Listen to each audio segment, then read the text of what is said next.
Before the demonstration even started, 8 people were arrested. Organizers were hopeful that the rest of the day would remain peaceful and told the hundreds who gathered to remember why they came. Peace didn't last long.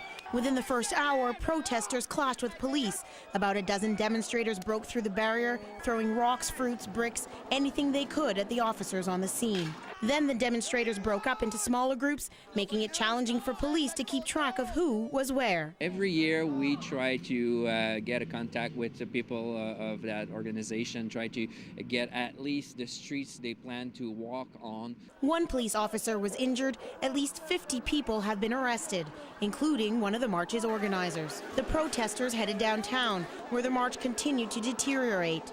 Police circled demonstrators and a standoff took place. While the skirmishes with police continued, the peaceful protests continued along the streets of Montreal. Many of the protesters repeating over and over the reason why they're here is for Freddie Villanueva. I'm also here to support Montreal North, Republic, for Villanueva. The 18-year-old was shot by an officer in a Montreal North park this summer. Protesters today say the focus of this year's anti-police brutality march was to call attention to what they call an injustice. Some demonstrators were furious that the message had gotten so off track. They really shouldn't participate in something that should be a peaceful movement.